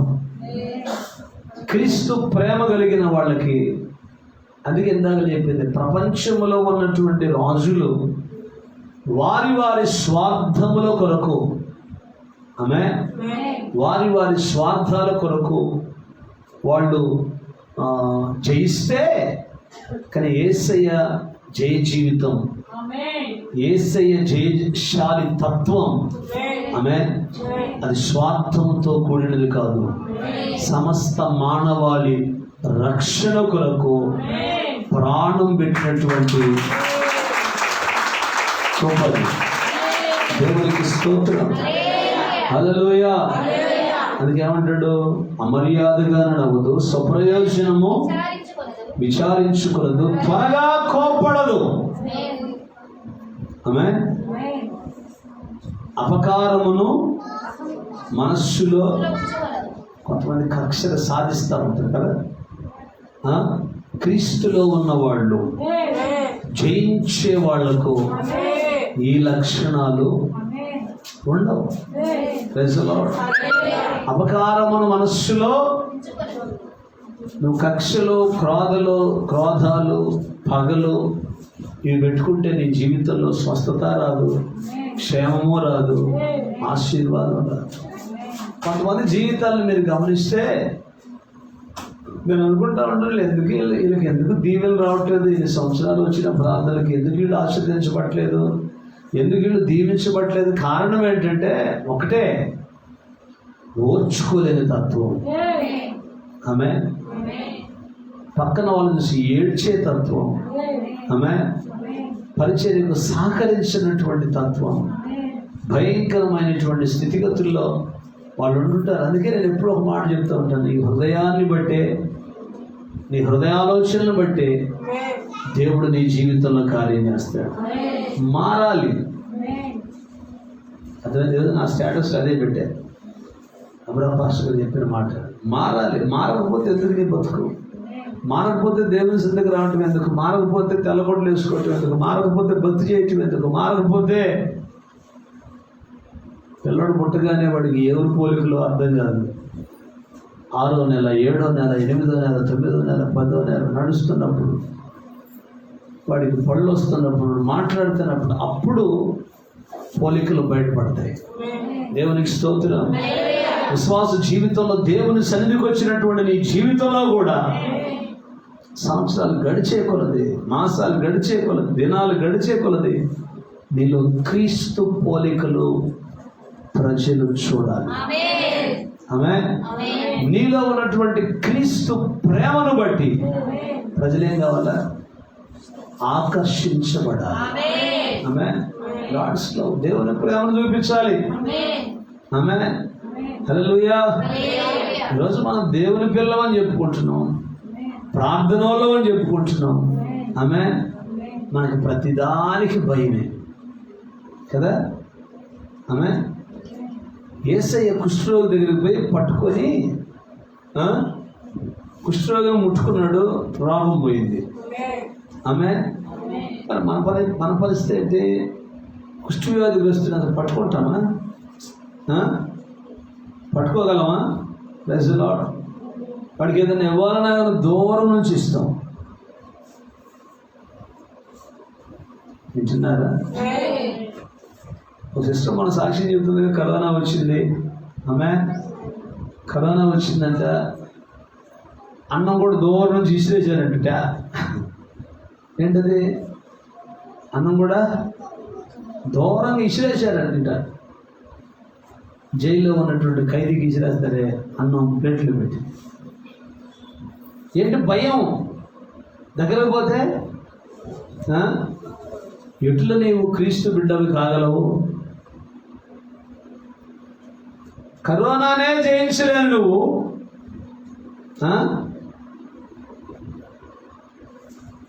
కరోనా వచ్చినప్పుడే దేవుని ప్రేమను చూపించలేను నువ్వు. ఆమేన్. నువ్వు ఎట్లా దేవుని బిడ్డ అవుతావు? How is it possible? జరిగే పనేనా? ఏమంటే ప్రైజ్ ది లార్డ్. ఆ ఫోన్ ఎవరికన్నా చేద్దామని స్టార్ట్ చేస్తే చెవు కోసిన మేఘలాగా వాళ్ళు మనం పోరాడాల్సింది రోగితో కానీ వ్యాధితో కాదు. మనం పోరాడాల్సింది వ్యాధితో కానీ రోగితో కాదు. అంతేనా? దేవునికి స్తోత్రం. మరి ఇన్ని వింటా ఏం చేస్తుంది కరోనా? పాస్టర్ గారికి, శ్రావణ పాస్టర్ గారికి 9 పాయింట్స్ వచ్చింది. 9 పాయింట్స్ వస్తే నేనే దగ్గరుండి ఆ రాత్రి నేనే ఆయన దగ్గర పడుకొని, కొంతమంది బ్రదర్స్ మేమే ఉండి పరిచయం చేశాం. నేనేమనుకున్నా తెలుసా? దేవుని సేవకునికి పరిచయం చేస్తూ చస్తే ఏమంటే పరలోకం పోతాం. హల్లెలూయా. ఆ దైవజనుడికి పరిచయం బ్రదర్స్ కూడా అదే చెప్పాను నేను. ఇది ఒక అవకాశం మనకి. ఆమేన్. దైవజనుడికి పరిచర్య చెయ్యాలన్నా పెట్టి పుట్టుండాల. దైవ సేవకులకి పరిచర్యలు చేయాలంటే పెట్టి పుట్టుండాల. అది అందరి వల్ల కాదు. దేవునికి స్తోత్రం. నాకు బాధేసింది ఏంటంటే, అంత పరిచర్య చేసినటువంటి దైవజనుడు ఇప్పటికి ఇంచుమించు 30-32 సంవత్సరాల నుంచి సేవలో ఉన్నటువంటి దైవజనుడు అందరినీ గుర్తుపెట్టుకొని పేరు పేరున పలకరిస్తాడు, పేరు పేరున ప్రార్థనలు చేస్తాడు. సంఘాల్లో ఉన్నటువంటి వాళ్ళ పుట్టినరోజులు, చచ్చిన రోజులు, దినాల రోజులు అన్నీ ఉంటాయి వెనకాడ. నాకు గుర్తుండవు, మళ్ళీ అన్నీ గుర్తుండవు, నేను గుర్తు కూడా పెట్టుకోను. కానీ ఆయనకి అన్నీ తెలుసు. అందరి గుర్తుపెట్టుకొని విష్ చేస్తూ ఉంటాడు, లేకపోతే మెసేజ్లు పెడతా ఉంటాడు. అటువంటి దైవజనుడు బలహీన స్థితి వచ్చి హాస్పిటల్లో ఉంటే ప్రజలు భలే ఎంత ప్రేమ చూపించారంటే, అంత ప్రేమ తట్టుకోలేకపోయింది ఆ ప్రేమ. ఆయన వింటున్నారా? గట్టిగా స్తోత్రం చెప్పండి. 2 చేతుల పైకి ఎత్తి. ఆయనకి రోగం కంటే, ఆయాసం కంటే, బలహీనత కంటే ఎవరు ఈ టైంలో, ఒక వ్యక్తి బలహీన స్థితిలో ఉన్నప్పుడు నువ్వు డబ్బులు ఇవ్వాల్సిన అవసరం లేదు, లేకపోతే ఇంకోటి చేయాల్సిన అవసరం లేదు. పలకరిస్తే అంతకంటే ఓదార్పు ఇంకేమంటుంది. దేవునికి స్తోత్రం. అందుకే నేను ఒక తీర్మానం చేసుకున్నప్పుడు దేవునికి స్తోత్రం, ఆయనకి పరిచర్య చేయటం అది ఒక భాగ్యంగా భావించాను. దేవునికి స్తోత్రం. ఎందుకు నేను ఈ మాటలు చెప్తున్నానంటే, మేము ప్రేమ కలిగిన వాళ్ళం, క్రీస్తు ప్రేమ ఉంది, ప్రార్థన వాళ్ళం, యేసుప్రభు బిడ్డలం, మేము జయిస్తాం, మేము కూడా పరలోకం పోతాం. ఎటు నుంచి నువ్వు పోయేది పరలోకం? ఎటు నుంచి నువ్వు పోయేది పరలోకం? అన్నీ బాగున్నప్పుడు, అంత సామరస్యంగా ఉన్నప్పుడు, పరిస్థితులన్నీ అనుకూలించినప్పుడు ఎవడైనా చేస్తాడు సహాయం. ఆమె చేస్తారా? కిడ్నీ ప్రాబ్లం వచ్చి పాస్టర్ గారు హాస్పిటల్లో ఉంటే అబ్బాబ్బాబ్బాబ్బా సంఘం అంతా గదిలిచ్చి ఆయన వచ్చి చూస్తూ ఉంటే ఐసీయూ దగ్గర ఉన్నటువంటి వాళ్ళు ఏమన్నారంటే ఒక స్టేట్మెంట్ ఇచ్చారు వాళ్ళు, అయ్యా ఇన్ని సంవత్సరాలు హాస్పిటల్ కట్టి ఈయన ఎవరే, ఆయనకు వచ్చినంతమంది జనం ఎవరికి రాలేదు. ఎవరంటే ఆయన పాస్టర్ గారు. దేవునికి స్తోత్రం. ఏంటి, కిడ్నీ పేషెంట్ కాడికి పోతే మనకు ఏం కాదు, కిడ్నీ రాదు కాబట్టి పోయి పలకరించి అన్నీ చేసి వచ్చారు. మరి కరోనా వచ్చినప్పుడు పరిస్థితి ఏంటి? ఎన్ని హాస్పిటల్కి పోయి ఉంటాడు ఆయన? ఎంతమందికి హాస్పిటల్కి పోయి ప్రార్థన చేసి ఉంటాడు? ఆ పరిచర్య నా వల్ల కాదు అసలు. దేవునికి స్తోత్రం. ఏం చేస్తున్నాం మనం? ఏంటి మన పరిచర్య? ఏది మనలో ఉన్నటువంటి ప్రేమ? అయిపోయినాక హాస్పిటల్ చూసినాక అందరూ మేమంతా అని ఫోన్లు చేస్తారంట. నేనే వద్దనన్న మన సాక్షి చెబుతున్నాడు ఆ నెవరిపురంలో. దేవునికి స్తోత్రం. చాలామంది మేము వస్తాం అని మేము చూడాలని పెడుతున్నది. లేదంటే వద్దు, ఇప్పుడు రావద్దు, వద్దే కరోనా వచ్చింది అన్నట్టు. దేవునికి స్తోత్రం. ఎవరికి ఉంటాడు మనసులో? ఉంటున్నారా? రెండు చేతుల పైకి ఎత్తి. ఆపదలో ఉన్నప్పుడు, శ్రమలో ఉన్నప్పుడు, కష్టంలో ఉన్నప్పుడు, బాధలో ఉన్నప్పుడు పరామర్శించిన వాడు బంధువు ఎట్లా అవుతాడు? స్నేహితుడు ఎట్లా అవుతాడు? విశ్వాసం ఎట్లా అవుతాడు? ఎంత భయం! ప్రాణం అంటే ఎంత భయం అండి మనకి, చచ్చిపోతామని. ఆమె ఏమంటాడు? ఈ సంవత్సరంలో ఈ మాట బాగా పట్టుకుంది. నీ భక్తి నీకు ధైర్యం పుట్టించుదా? నా భక్తి నాకు ధైర్యం పుట్టించింది కాబట్టి ఆయన కరోనా అయినా కానీ దగ్గరకు పోయి పరిచయం చెప్పారు. మీకు సంఘంలో ఎవరికైనా కరోనా వస్తే నన్ను వెలువడి వచ్చి వైద్యం చేస్తానని చెప్పారు. దేవునికి స్తోత్రం. జయించిన వాడు మనతో ఉన్నప్పుడు, ఆమేన్, హల్లెలూయా. ఆయన రోగాన్ని జయించాడు, పాపాన్ని జయించాడు, వ్యాధిని జయించాడు, తెగులు సమస్తాన్ని ఆయన జయించి జయశీలుడుగా ఈ రాత్రి మన మధ్యలో ఉన్నాడు. ఆయన బిడ్డలమని చెప్పుకునేటువంటి మనం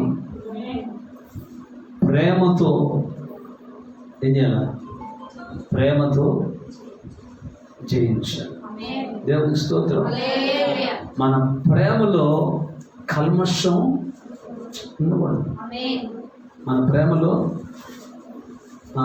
ఏదో ఆశించి చేయకూడదు. కొంతమంది ఏం చేస్తుంటారు? దీనికి ఏమైనా చేస్తే ఏమైనా ఇస్తాడేమో అని చేస్తుంటారు చాలామంది. కానీ దేవుని సన్నిధిలో ఉన్నటువంటి దేవుని బిడ్డలు, ఆమేన్, ఆయన కుష్ఠవ్యాధిగ్రస్తుల్ని ముట్టుకున్నాడు, స్వస్థత దయచేశాడు. నిజమైన క్రీస్తు ప్రేమ మాట చెప్పి అనుభవిస్తాను. దేవునికి స్తోత్రం. మదర్ తెరీసా కలకత్తాలో మిషనరీ ఆఫ్ చారిటీ కుష్ఠరోగుల మధ్యలో ఆమె సేవ చేస్తున్నప్పుడు ఆ పక్కనే ఒక హిందూస్ టెంపుల్ ఉందంట, ఒక దెయ్యం గుడి ఉందంట. వాళ్ళందరూ కుమ్మక్కైపోయి ఇక్కడ ఎవరో వచ్చి ఇక్కడ ఈ కుష్ఠవ్యాధిగ్రస్తులు ఇది పరిచయం చేస్తుంది, ఏమైనా ఇక్కడ నుంచి లేపాలి, అసలు ఆమె చంపేయమని చెప్పేసి ఒకరికి డబ్బులు ఇచ్చి ఒక రౌడీకి వాడిని పంపించారంట. వాడు ఏం చేశాడంటే కత్తిని తీసుకొని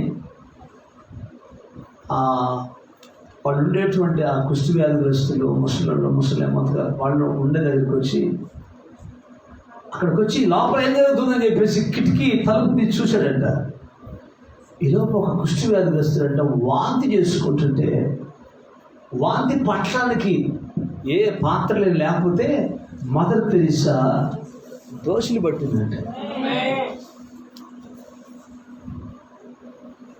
ఎలాగా క్రీస్తు ప్రేమను క్రియల్లో నువ్వు చూపించగలవు? చిన్నదానికి పెద్దదానికి చీ చీ చీ అబ్బే అది నా పడు ఇది నా పడు అబ్బే చీ అబ్బే అసహ్యం అబ్బే అనేటువంటి నీ బ్రతుకులో నువ్వు ఎలాగా క్రీస్తు ప్రేమను ప్రజలకు తెలియచేయగలవు? ఆమె వాడంట ఆ దృశ్యం చూసి బోర్ని ఏడ్చాడంట. పోయి ఆమె కాళ్ళ మీద పడి, అమ్మ నిన్ను చంపటానికి నాకు డబ్బులు ఇచ్చారు, ఇట్లాంటి సేవ ఇటువంటి పరిచర్య ఎవరూ చేయలేరు అని చెప్పి కాళ్ళ మీద పడి వెళ్ళిపోయి పంపించిన వాళ్ళతో చెప్పాడంట, మీరెవరైనా అటువంటి పరిచర్య చేయగలరు? మీరెవరైనా అటువంటి సేవ చేయగలరా? ప్రేమ గురించి దేవుడు నాకు ఈరోజు ఇచ్చాడు కాబట్టి ప్రసంగం చేస్తున్నా. దేవుని ప్రవక్త అంటే ప్రసంగించడం ముఖ్యం కాదు, ప్రసంగం ప్రకారం జీవించడం ముఖ్యం అంటాడు. ప్రసంగాలు ఎవడని చేస్తాడు? ఈరోజు యూట్యూబ్లు ఉన్నాయి, ఫేస్బుక్లు ఉన్నాయి, గొప్ప గొప్ప దైవజనులు చెప్తున్నారు వాక్యాలు, ప్లస్ గూగుల్ ఉంది. సెర్చ్ కొడితే ఒకదాన్ని కొడితే ఎన్నో ప్రసంగాలు వస్తున్నాయి. ప్రసంగం చేయడం గొప్ప సంగతి కాదు, ప్రసంగం ప్రకారం జీవించడం ప్రాముఖ్యం. క్రీస్తు గురించి చెప్పడం ప్రాముఖ్యం కాదు, క్రీస్తులాగా జీవించి చూడడం ప్రాముఖ్యం. అర్థమవుతుందా? పరిస్థితులన్నీ బాగుంటే, పరిస్థితులు అనుకూలంగా ఉంటే చక్కగా అన్న మా కోసం ప్రార్థన చేయండి, అన్న మా కోసం అది చేయండి, అన్న మా కోసం ఇది చేయండి. కానీ సేవకుని కొంత సమస్య వచ్చినప్పుడు, ఇరుకు వచ్చినప్పుడు, ఇబ్బంది వచ్చినప్పుడు, కష్టం వచ్చినప్పుడు ఎవరో తిరిగి చూడకపోతే ఎలా మనం రేపు దేవుని రాజ్యంలో ఉంటాం? దీనికోసమేగా దేవుడు మనల్ని పిలిచింది. ఆమె నిద్రపోవటానికి పిలిచాడు. అమ్మా ప్రభు మనల్ని ఎందుకు పిలిచాడు? గట్టిగా స్తోత్రం చెప్పండి, రెండు చేతులు పైకెత్తి హల్లెలూయా. ప్రభు ఎందుకోసం? నిత్యత్వములో ఆయనతో యుగయుగాలు మనం జీవించాలని. ఆమె పాట ప్రాముఖ్యం కాదు, నిన్ను పూర్ణ మనస్సుతో ఆరాధింతు, పూర్ణ బలముతో నిజమేనా? పూర్ణ బలంతో ప్రేమిస్తున్నావా? ప్రైజ్ ది లార్డ్, హల్లెలూయా. క్రీస్తు తన ప్రేమను క్రియ ద్వారా చూపించి, ఆయన జయించి ఈ రాత్రి మహాశక్తివంతమైన జయశాలిగా మన మధ్యలో ఉన్నాడు. దేవునికి స్తోత్రం. నువ్వు జయించగలవా? నువ్వు ఆ ప్రేమను చూపించగలవా? ఓ పాస్టర్ గారి కాలంతా కొరికేసింది, పుండు భయంకరంగా, కాలంతా పెద్ద ఆయన మంచి దైవజనుడు. నా హాడి తీసుకొస్తే పుండు ఓపెన్ చేస్తే అన్ని పురుగులు ఉన్నాయి. విన్నారా? నేను ఎచ్చులకి చెప్పట్లా, డంబానికి చెప్పట్లా, నా అతిశయము దేవుడే. పురుగులు, భయంకర పురుగులు ఉన్నాయి ఆ పుండులో. శుభ్రంగా క్లీన్ చేసి పాడైపోయిందంతా తొలగించి కట్ చేసి కట్లు కట్టి ఇంజక్షన్ చేసి నా ఇంట్లో కొన్ని నెలలు ఉంచుకొని వైద్యం చేసి బాగైనా పంపించాను. మీరే సాక్షి. ఆ మాస్టర్ గారి ఎవరో కూడా మీకు తెలుసు. అంటున్నారా? నేను చేత తెచ్చుకోవాలా? ఎట్లా క్రీస్తు ప్రేమను ప్రజలకు మనం చూపించగలం? ఎట్లా ప్రేమ ద్వారా జయించగలం? ఆయన జయించి, నేను జయించాను రా బాబు, మీరు కూడా జయించండి అన్నాడు. Praise the lord. మరి మనం ఎట్లా జయించగలం? జయించాలంటే ఆ లక్షణాలు మనలో ఉండాలి కదా. పేరుకే క్రిస్టియన్స్ అని చెప్పుకుంటే సరిపోద్దా? క్రిస్టియన్స్ అండి, క్రిస్మస్ పండుగ ఈ సంవత్సరం భలే చేసినవండి, ఒక్కొక్కరు 10,000 రూపాయలు గొడ్లు తెచ్చుకున్నామండి,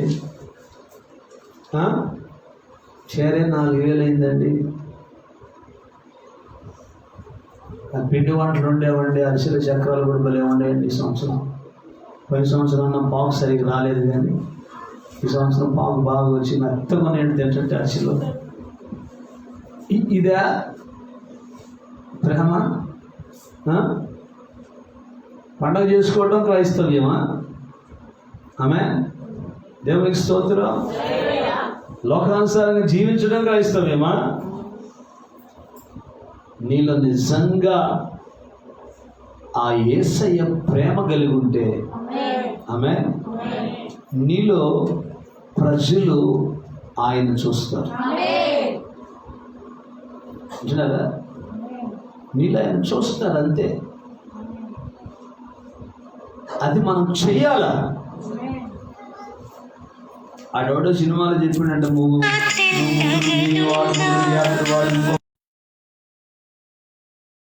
గట్టి చెప్పండి. హల్లెలూయా. ప్రేమలో లేనివాడు క్రీస్తులో ఉండలేడు. ఒక మాట చెప్పి నేను ముగిస్తాను. చూడండి, యోహాను రాసినటువంటి మొదటి పత్రిక,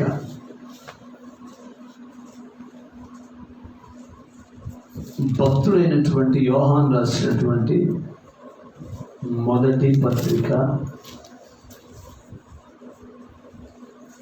మనం ఆయన్ని ప్రేమించలేదట, ఆయనే మొదటిగా మనల్ని ప్రేమించాడు. 4వ అధ్యాయం 19వ వాక్యం. యోహాను 13వ అధ్యాయంలో రాసిన మాటలే ఈ 4వ అధ్యాయంలో కూడా గుర్తు చేస్తున్నాడు. ఏమంటాడు? ఆయనే మొదట మనల్ని ప్రేమించిన గనుక మనం ప్రేమించుచున్నాము. అది సంగతి. ఆయనే మొదటిగా మనల్ని ప్రేమించిన. ఇప్పుడు చూడండి 5వ అధ్యాయం 3వ వచనం. మనం ఆయన ఆజ్ఞలు గైకొనుటయే దేవుని ప్రేమించుట. అది సంగతి. మనం ఆయన ఆజ్ఞలను గైకొనుటే దేవుని ప్రేమించుట. ఆయన ఆజ్ఞలు భారమైనవి కావు. ఆయన ఆజ్ఞలు భారమైనవి కావు. దేవుని మూలముగా పుట్టిన వారందరూ, దేవుని మూలంగా పుట్టిన వారందరూ లోకాన్ని జయిస్తారు. కొట్టడం చెప్పలేదుగా. పాపాన్ని జయిస్తారు, భ్రష్టత్వాన్ని జయిస్తారు, రోగాలు, వ్యాధులు, బలహీనతలు అన్నీ జయిస్తారు. ఆమేన్.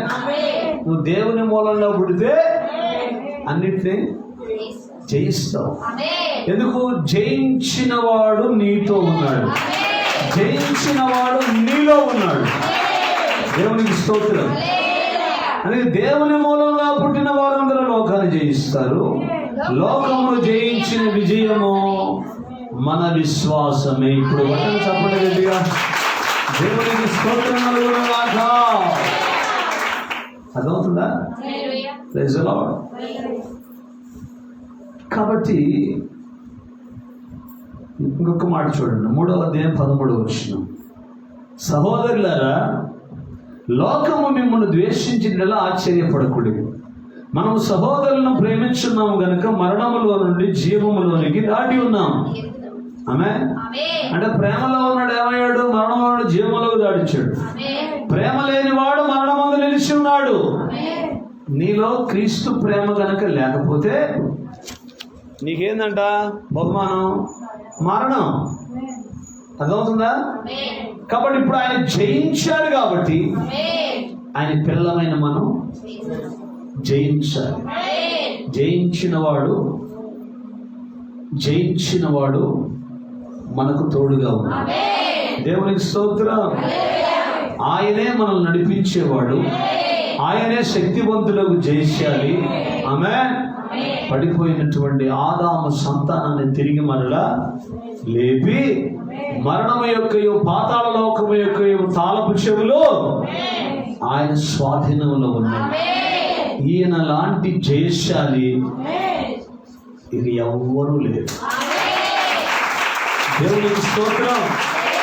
గట్టిగా 2 చేతులు పైకెత్తి హల్లెలూయా. ఆయన జయించిన దేవుడు కాబట్టి ఆయన పిల్లలు కూడా ముందుగా వాక్యం చదువుకున్నాం. దేవుని మూలంలో పుట్టిన వారందరూ లోకాన్ని జయిస్తారు. లోకమును జయించిన విజయం మన విశ్వాసం. కాబట్టి రాత్రికాల సమయంలో ఆ ప్రియమైనటువంటి దేవుని బిడ్డలారా, జయశాలి మన ప్రభు అయినటువంటి యేసుక్రీస్తు. మామూలు జయశాలి కాదు, ఆయన శక్తివంతుడు జయశాలి. మరణపు ముళ్ళను విరచి పునరుత్థానుడై తిరిగి లేచిన జయశాలి. ఎవడు కూడా మరణాన్ని జయించిన. ప్రపంచంలో తెరవబడినటువంటి సమాధి ఒకటే ఉంది. ఆమేన్. అది యెరూషలేములో ఉంది. ఆ సమాధి మన ప్రభు అయినటువంటి యేసుక్రీస్తు వారి యొక్క సమాధి. హల్లెలూయా. చాలా మంది చచ్చిపోయి మేము లేస్తామన్నారు. ఆమేన్. లేచినవాడు ఎవడు లేడు. లేచిన వాడు ఒక మన ప్రభు అయిన యేసుక్రీస్తు మాత్రమే. ఆమేన్. ఆయన ప్రేమలో నిలిచి ఉందాం. ఆయన ప్రేమ కొరకు కనిపెట్టుకుందాం. ఆయన ప్రేమను మనం కలిగి ఉందాం. క్రీస్తు ప్రేమను ప్రజలకి చూపిద్దాం. ఆమేన్. వీళ్ళు నిజంగా దేవుని పిల్లలు అని ప్రజల ద్వారా సాక్ష్య జీవితం. ఆమేన్. ఆయన ప్రేమ కలిగినోడు అండి. దేవునికి స్తోత్రం. నేను ఒక ఆయన పాంప్లెట్ తీసుకుని వచ్చాడు నా కాడికి, చర్చి ప్రతిష్ట కూడా రావాలని. తీరా ఆ చర్చి ప్రతిష్ట ప్రారంభించేది ఎవరంటే మా పాస్టర్ గారు, అబ్రహాం సుధాకర్ గారు. ఆయన ఈరోజు మేము ఈ స్థితిలో ఉన్నామంటే మొదట దేవుడు, తర్వాత దైవజనులు అబ్రహాం సుధాకర్ గారు, శ్రావణ్ కుమార్ గారు. దేవునికి స్తోత్రం. మంచి ప్రేమ కలిగినటువంటి దైవజనుడు. మేమే పొరపాటున దాంట్లోంచి బయటకు వచ్చాం తప్ప ఆయన ఏం తప్పులేదు. ఈరోజు కూడా ఎక్కడ కనపడినా, ఏ మీటింగ్లో కనపడినా ఆయన మేము గౌరవిస్తాం. నేను కావచ్చు, బయటకు వచ్చిన ఏ దైవజనుడైనా సరే ఆయన మేము గౌరవిస్తాం. Praise the lord. ఎందుకంటే ఆయన ద్వారా మేలు పొందుకున్నాం, దీవించబడ్డాం. దేవునికి స్తోత్రం. కుటుంబంలో చిన్న చిన్న కలహాలు ఉన్నట్లుగా మాకు కూడా సంఘంలో కొన్ని వ్యాపారాలు వచ్చాయి, బయటకు వచ్చాం. ఎవరి పరిచయం వాళ్ళు చేసుకుంటున్నాం. అయినా కానీ ప్రేమ మాత్రం ఆయనకి తగ్గల, మాకు తగ్గల. గట్టిగా స్తోత్రం చెప్పండి. సత్రపల్లిలో ఫుల్ గాస్పెల్ చర్చికి వెళ్ళేవాళ్ళు. ఇక్కడ మన ఊర్లోనే ఇక్కడ ఒక సిస్టర్ ఉంది, మిషన్ కుట్టితే. వాళ్ళ ఇంట్లో వాళ్ళ అబ్బాయి పుట్టినరోజుకోవడానికి వచ్చాడు. ఆయన యాక్చువల్గా ఆయన కూటం పెట్టడానికి వచ్చాడు. వాళ్ళ ఇంట్లో కొట్టం పెట్టి వెళ్ళిపోవాలి, నన్ను పిలవాల్సినంత ఇదేం లేదు. 3 సార్లు నాకు ఫోన్ చేయించాడు. ఇక్కడ మన బ్రదర్ ఉన్నాడు, మా పరిచయంలో ఉన్నాడే, మా ద్వారా సేవ ప్రారంభించాడు. ఆ బ్రదర్ని పిలవమని వాళ్ళ దగ్గర ఫోన్ నెంబర్ తీసుకొని, అక్కడ మన చర్చి సిస్టర్ ఉంటే ఆమె దగ్గర ఫోన్ నెంబర్ తీసుకొని 3 సార్లు ఫోన్ చేయించాడు. Praise the lord. ఆశ్చర్యపోయాను. అవసరం లేదు, ఆయన పెద్ద ఆయన. వెళ్ళాను నేను కూడా. పక్కన కూర్చోబెట్టుకున్నాడు. భోజనం చేసినప్పుడు పక్కన కూర్చోబెట్టుకున్నాడు. తర్వాత ఇంటికి వచ్చి కొంచెం ప్రార్థన చేయండి సార్ అంటే వచ్చాడు. మా ఇద్దరికి ప్రార్థన చేశాడు. దేవునికి స్తోత్రం. ఎక్కడెక్కడ పరిచర్లు అన్నాడు, పరిచర్ల గురించి చెప్పాను, సంతోషించాడు చెప్పాడు. నేను చెప్తానంటే ఈ ప్రేమ విషయంలో ఆమె దైవజనులు తప్పిపోకూడదు, విశ్వాసులైన మీరు కూడా తప్పిపోకూడదు. ఈరోజు ఎంత భయంకరమైన పరిస్థితులు అంటే వాళ్ళ ఇంట్లో ప్రార్థన పెడితే ఈ ఇంట్లోకి రాం, ఈ ఇంట్లో ప్రార్థన పెడతాను. ఎందుకంటే చర్చికి అంటే ఏం సంగతి అంటే ఇళ్ళలో పెడితే వాళ్ళు రానంటున్నారన్న వీళ్ళు రా, అది అందరూ కూడా సమస్య. తొందరగా ఎందుకు నీకు అంత అవసరం వచ్చింది, ఎందుకు కడతాను చర్చి కడతామంటే ఉన్న 10 మంది అయినా ఆ ఇంట్లో పెడితే మేము రామంటారు అందుకని అర్జెంటుగా చర్చి కడుతున్నాం. దేవునికి స్తోత్రం. వింటున్నారా? 2 చేతుల పైకి స్తోత్రం చెప్పారు. హల్లెలూయా. క్రైస్తవ విశ్వాసులలో, దేవుని పిల్లల్లో ఈ లక్షణాలు ఉండకూడదు. ఆమె చాలామంది వాళ్ళ ఇంట్లో కుటుంబ ప్రార్థన పర్వాలేదంటే మేము వాళ్ళు పలుక్కోండి. వీళ్ళు ఎటుపోతారు పరలోకానికి?